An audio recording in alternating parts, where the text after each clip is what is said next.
All right, welcome to video 4. Today we're going to talk about a really interesting character, Napoleon. So we're beginning to wind things down for the unit. I've decided I'm going to break up Napoleon and the Congress of Vienna. So Napoleon will be this video, and then your last video will cover the Congress of Vienna. Just to kind of break things up so it won't be quite as long of a video. Make sure that you are staying up to date on your notes, that you're taking them, that you are up to date on your video checks. Remember that everything for this unit is due before you take the unit test. So just make sure you're staying on top of that. Okay? All right, so today is all about this guy, Napoleon Bonaparte. Now, let me give you a little bit of background knowledge about him before we just jump into what he has to do with the French Revolution. So Napoleon de Bonaparte is a Frenchman, but his family is Italian. He was born and raised on the island of Corsica, which is in the Mediterranean Sea between Italy and France. When he was 10 years old, his family moved to East Central France, where he was enrolled in military academy. He eventually became a second lieutenant in the French army. He was a great military leader. He had the ability to move troops quickly, and he was able to gain the support of the troops as well as to improve the morale. So just kind of the overall well-being of the troops, their mood, so to speak. So what does he have to do with the French Revolution? Well, France was basically falling apart from the inside.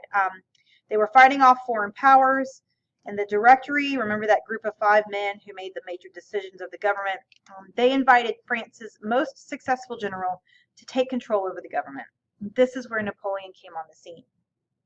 They were looking for Napoleon to institute martial law, meaning that the military was in control of the government, and to bring back some sense of order to back to France. I absolutely love this quote by Napoleon because it perfectly sums up how it was that he came to become Emperor of France. So Napoleon had gotten word that the Directory was falling apart and ineffective.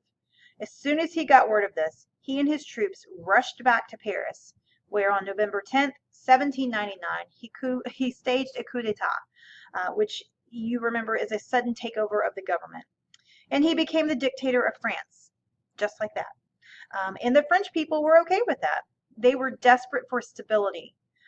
Stability plus the fact that no one really wanted to protest out of fear for what might happen. Remember that they just came through the reign of terror with Robespierre, who would have your head roll if you were not liberal enough or if you were too liberal, so you never really knew where you stood. So it was relatively easy for Napoleon to gain the support of the French people. When he first took power, he was part of a triumvirate, meaning that 3 people were in charge, with 2 members of the old Directory. So it was Napoleon and these other two guys. But by 1802, these 2 leftover guys, they basically had no power, and Napoleon was running the whole shebang by himself. So he gave himself unlimited power, and here are a few examples of how he did that. So he alone commanded the Navy and the Army. He appointed and dismissed officials. He was the only one to oppose any new laws, and he proposed them all. And finally, he respected the Declaration of Rights of Man. So you can imagine how that must have made the common people of France feel. Now, Napoleon's empire was quite vast. His empire included France, Corsica, Italy, the Netherlands, Spain, Switzerland, and the German states. He had control over all of that area. He truly thought that it was France's destiny to lead all of Europe, and it was his destiny to be the guy that made that happen. Now, while he was a great military leader, he probably wasn't the best politician. As he conquered these various places, he would remove the monarch from the throne, and instead he would put a member of his own family in charge of the countries that he conquered. This includes places like Spain, Italy, and Westphalia. Now, just because he had family members on the thrones of these countries that he conquered, it doesn't mean that he was always ready to give up full control. He had no intention of giving any true power to his family and taking it away from himself. So, now Napoleon, he did make some positive contributions to France, okay?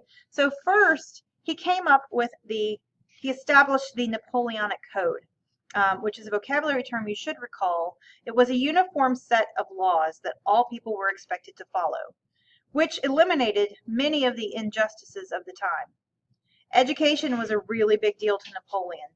He was responsible for instituting a national public education system across France, which included primary and secondary schools. He also started trade and military schools across France. And the second good thing he did for France was the rise in nationalism. So remember that nationalism is defined as pride in one's country. It's a very basic definition of it. And from here on out, the rest of the year, you're going to hear about nationalism in every single unit that we talk about.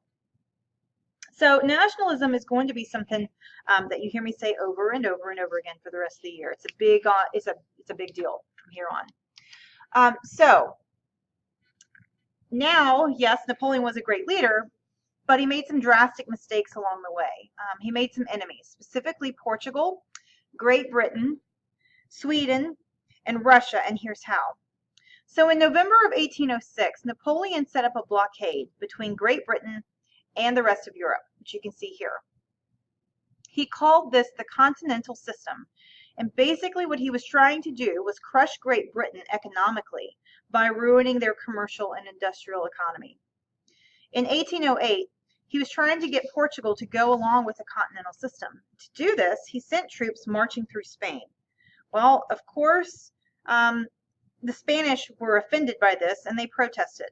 Okay, let's see. Do I have a map of it? I don't. Okay. Well, so he sends this troop to march through, right? Spanish get really ticked off by this and they protest. So Napoleon removed the king from his throne and put his brother in charge of Spain. Well, this really angered the Spanish people, and it really fired up their nationalistic feelings too. So for 6 years, Spanish guerrilla fighters kept Napoleon's men on their toes.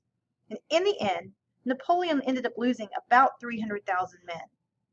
As other countries that had been conquered by Napoleon see what's going on, what's happening, they also begin to see a rise in nationalism, which means nothing but trouble for Napoleon. As if that weren't bad enough, in 1812, Napoleon invaded Russia because the Tsar refused to stop trading with Britain. So the alliance between France and Russia fell apart and Napoleon invaded. In June of 1812, 420,000 French troops marched into Russia. Alexander I, the Tsar of Russia, refused to fight an unequal battle. His troops were pulled back, and as they retreated, they practiced the scorched earth policy. Now, this was when the soldiers burned the ground, the grain fields, and they slaughtered livestock so that the French forces behind them would not be able to eat. Two troops did eventually end up fighting right outside of Moscow, but Alexander refused to let the capital of Russia fall to Napoleon. So instead, he set the city on fire. Now, Napoleon hung around Moscow until the middle of October, but it was too late. By the time he decided to head back to France, the harsh Russian winter had already begun to settle in. His soldiers were dressed inappropriately, and many of his soldiers were either killed in one of these 3 battles, died from their wounds and not receiving proper medical attention, or they died mid-March, like halfway back to France, due to exhaustion, hunger, and or just being cold.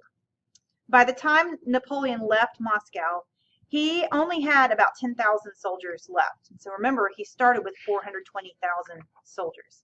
Now, Napoleon is not the only person in history to have made this mistake, but we'll talk about that later. So needless to say, it is time for Napoleon to go. He wanted to continue fighting, but the generals in his army refused, and he was exiled. So he had to accept the terms of surrender. France brought King Louis XVIII, who was a weak and unsure leader, to rule. Napoleon was sent to Elba, which is a small island off of Italy. Well, Napoleon got bored, pretty much, and within a couple weeks, he was right back in France. So remember how I told you that Louis XVIII was a weak ruler and he was very unsure of himself? Well, he ended up fleeing once he found out that Napoleon had turned to France.